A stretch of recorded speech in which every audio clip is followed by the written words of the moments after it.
प्यारे बच्चों, आप सभी का माई मैथ क्लासेस में स्वागत है। आज हम लोग एक नए सेशन की शुरुआत करने वाले हैं, कक्षा 12 की गणित। और हम लोग महत्वपूर्ण प्रश्नों को हल करेंगे जिसमें बोर्ड परीक्षा में आने की संभावना है। तो हम कुछ प्रश्नों को आप लोगों को सामने देंगे और आप उन लोगों प्रश्नों को लगाने की कोशिश करिएगा और देखिएगा कि प्रश्न को हल कर पाते कि नहीं। ये ज्यादातर प्रश्न ऐसे होंगे जो पिछले बोर्ड एग्जाम में पूछ चुके होंगे, कुछ नए प्रश्न जो हम अपने मन से बना करके आपको यहाँ पर दे सकते हैं और संभावना ज्यादातर यही है कि वो प्रश्न आ भी सकते हैं।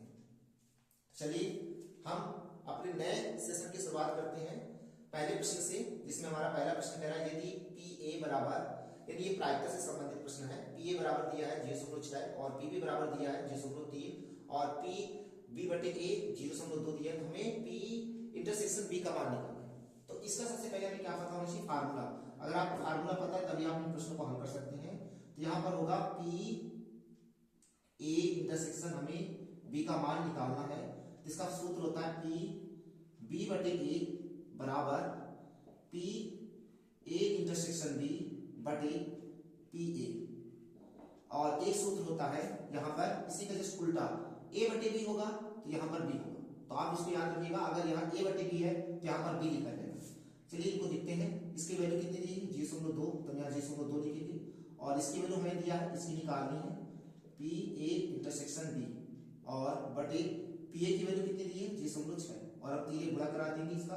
जैसे ही गुणा कराएंगे तो 6 गुणा कितना हो जाएंगे? 12 और कितने के बाद दशमलव हो जाएगा? 2 अंक के बाद दशमलव 1 2। तो हमारे पास जो पी ए इंटरसेक्शन बी की वैल्यू आई वो हमारे पास आ गया कितना? 0.12। अब हम चलते हैं इस प्रश्न पर।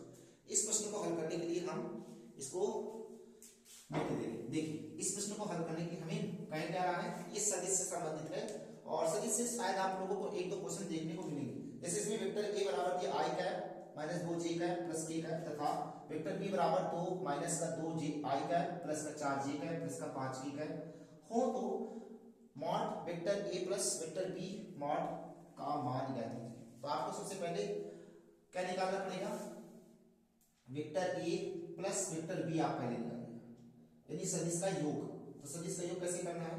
तो देखिए आई कैप माइनस का 2 जे कैप और फिर प्लस का के कैप दिया, फिर प्लस लगाएंगे और फिर हमारे पास दिया हुआ है माइनस का 2 आई कैप और प्लस का 4 जे कैप प्लस का 5 के कैप दिया। इसको हल करिए, देखिए क्या हो जाएगा? आई कैप माइनस का 2 जे कैप प्लस का के कैप और प्लस माइनस गुणा करेंगे माइनस का 2 आई कैप और प्लस का 4 जे कैप और प्लस का 5 के कैप। हमको आई कैप से आई कैप को जोड़ना है या घटाना है, जे कैप को जे कैप से जोड़ना है या घटाना है और के कैप को के कैप से जोड़ना है या घटाना है। देखिए यहाँ आई कैप 2 माइनस का है, यहाँ 1, तो माइनस का 2 से 1 घटेंगे तो कितना आएगा? माइनस का 1 आई कैप। 4 जे कैप से 2 के कैप, 2 जे कैप घट जाएंगे तो कितना बचेगा हमारे पास? प्लस का 2 जे कैप और 5 में 1 जुड़ जाएंगे, कितना बचेगा हमारे पास? 6 के कैप। ये तो हमारे पास आया vector A plus vector B. अब इसका हमें क्या निकालना? परिमाण। जब परिमाण की बात आती है तो vector A plus vector B mod के अंदर तो क्या हो जाएगा? अंडर रूट आई कैप के जो गुणांक है उसका वर्ग यानी 1 का वर्ग प्लस जे कैप के गुणांक का वर्ग यानी 2 का वर्ग और के कैप के गुणांक का वर्ग यानी 6 का वर्ग। क्या हो जाएगा? परिमाण vector A plus vector B बराबर अंडर रूट 1 का वर्ग क्या हो जाएगा? 1 प्लस 2 का वर्ग 4 प्लस 6 का वर्ग हमारे पास 36। तो क्या हो जाएगा? परिमाण vector A plus vector B बराबर हमारे पास आ जाएगा अंडर रूट 41। ये हमारा आंसर हो जाएगा। अब हम लोग चलते हैं अगले प्रश्न पर।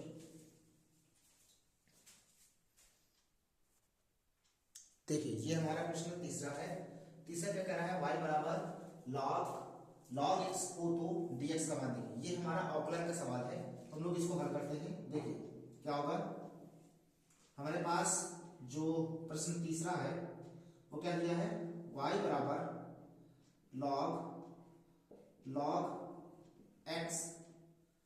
तो अगर हमें अवकलन करना है तो क्या लिखना पड़ेगा? x के सापेक्ष दोनों पक्षों में, या लिखेंगे दोनों पक्षों में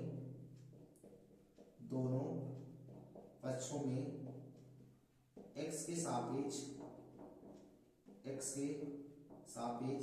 अवकलन। जैसे अवकलन कराएंगे तो हमारे पास आ जाएगा dy बाई dx बराबर dy बाई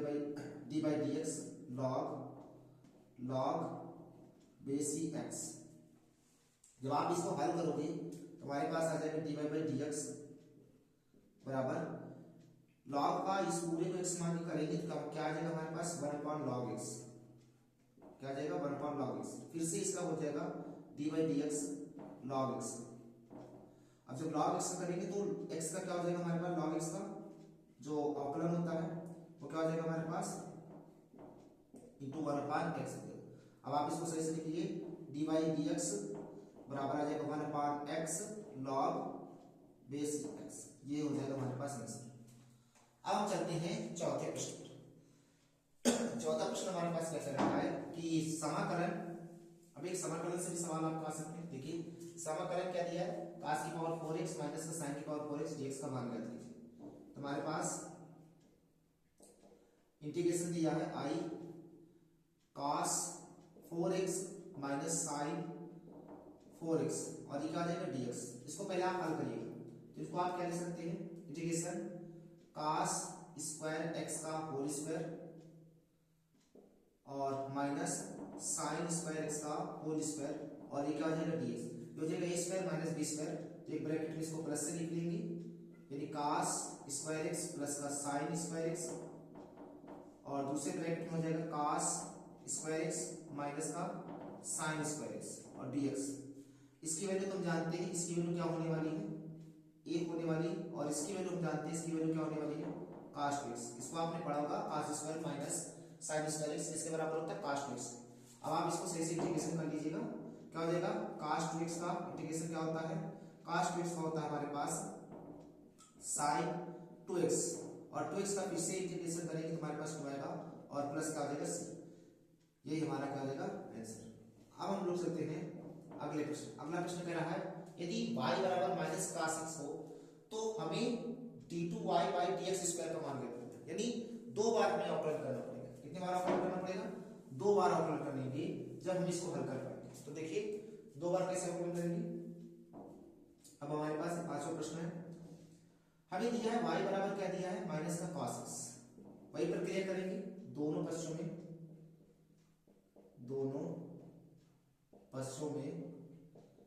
x के सापेक्ष अवकलन।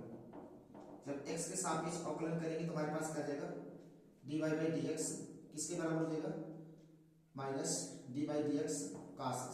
अब जब आप cos x करोगे तो cos x का अवकलन क्या होता है, cos x का अवकलन होता है माइनस का sin x, ये तो होता है माइनस माइनस क्या हो जाएंगे प्लस हो जाएंगे, क्या हो जाएंगे प्लस हो जाएंगे, तो हमारे पास केवल आ जाएगा sin x। और हमें dy बाई dx नहीं निकालना, क्या निकालना है d2y बाई dx स्क्वायर। तो क्या हो जाएगा नाम के लिखेंगे पुनः x के सापेक्ष अवकलन, दोनों पक्षों में आप लिख लीजिएगा कि दोनों पक्षों में अवकलन कर रहे हैं। यहां जाएगा d2y बाई dx स्क्वायर बराबर d by dx sin x और d by dx sin x क्या होता है यहां लिखे दे रहे हैं d2y बाई dx स्क्वायर और sin x क्या हो जाएगा हमारे पास cos x। ये हमारा आंसर है। ये हमारे पांचवा प्रश्न है। अब लोग चलते हैं अगले प्रश्न।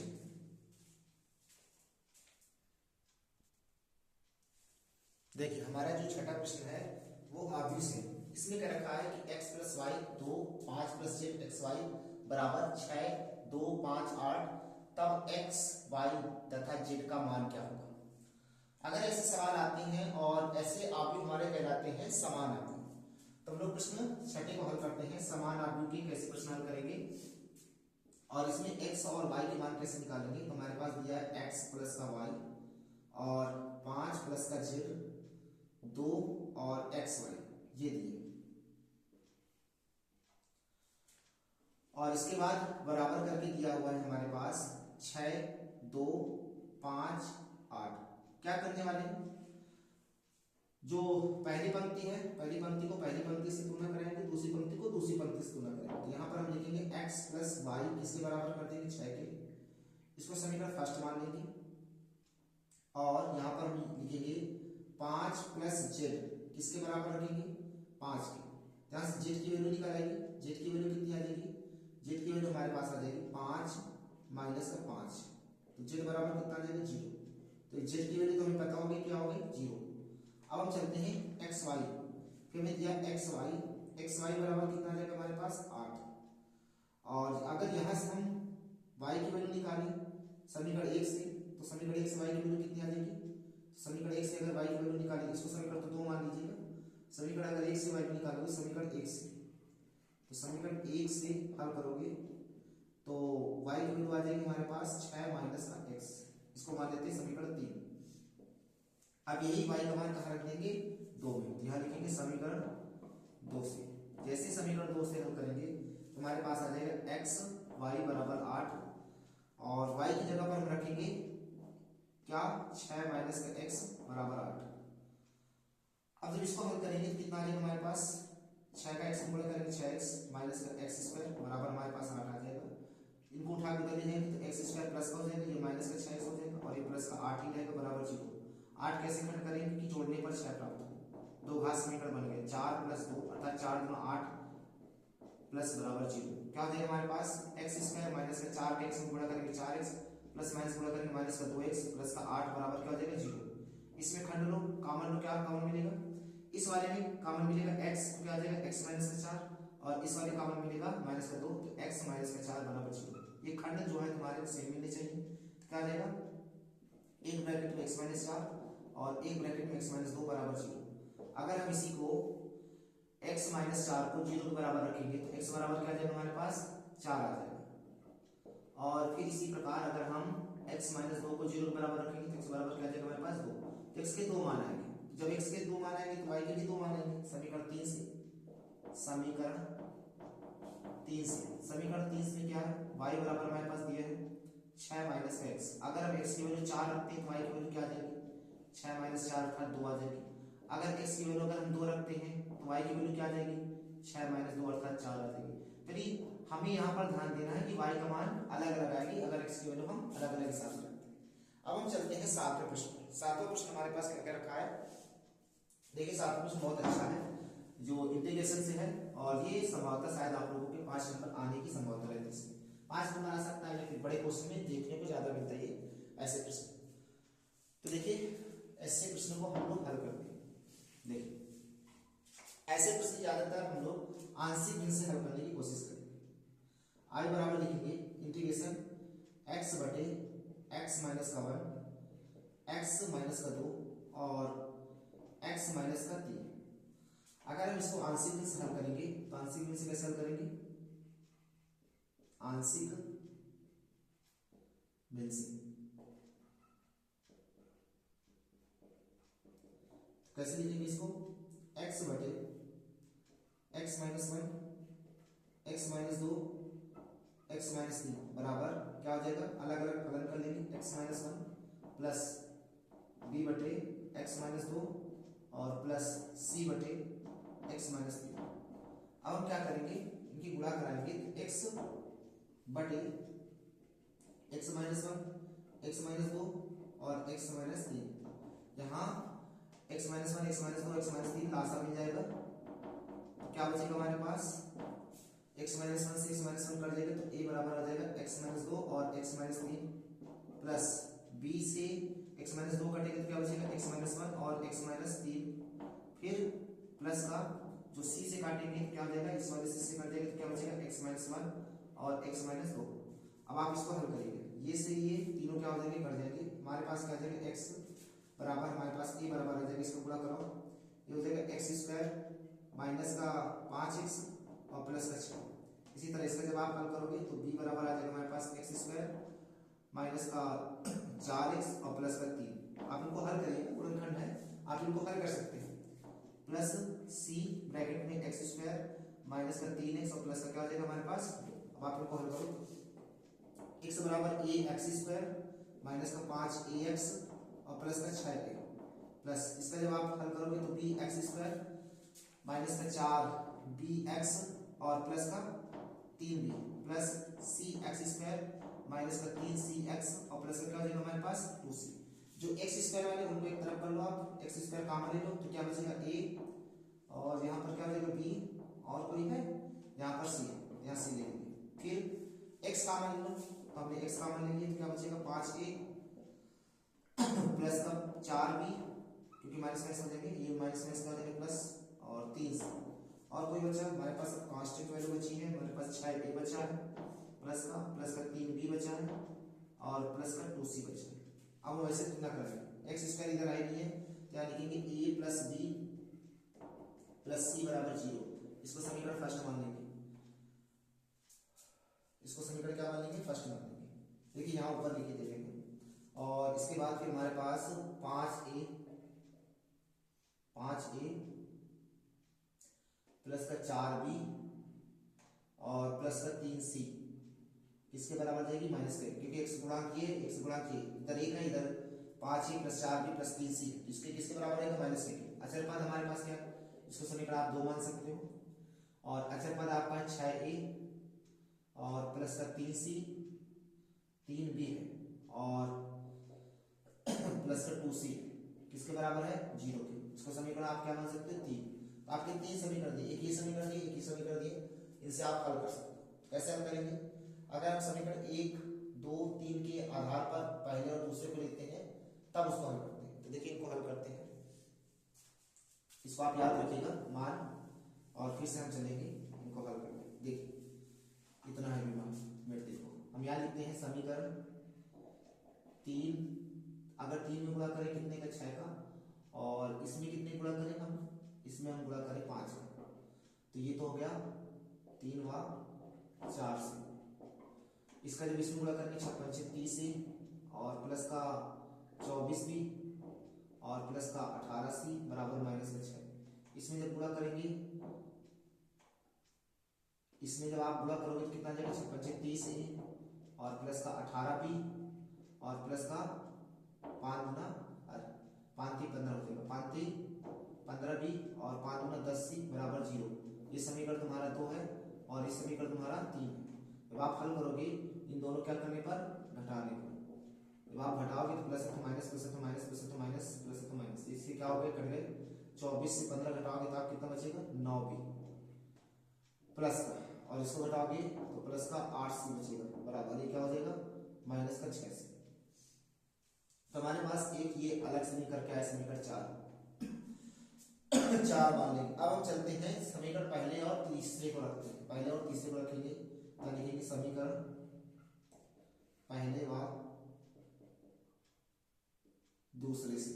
पहले और दूसरे से जब हम करेंगे तो इसमें 5 के सामने गुणा कर दे रहे हैं तो क्या जाएगा, 5a प्लस का 5b और प्लस का 5c बराबर क्या जाएगा, 0। समीकरण हमारा पहला, और इसमें किसी को गुणा नहीं करते क्योंकि वो तो इस तरह रहेगा, 5a प्लस का 4b और प्लस का 3c बराबर माइनस का 1। इस समीकरण हमारे पास क्या दो रहेगा, इसको क्या करने पर, फिर से घटाने पर, जब आप घटाओगे तो तुम्हारे पास वैल्यू निकल के आएगी, प्लस है तो माइनस, प्लस है तो माइनस, प्लस है तो माइनस, माइनस है तो प्लस, ये सी कट गए। हमारे पास क्या है, 1b और ये आया 2c और बराबर क्या आ गया, 1।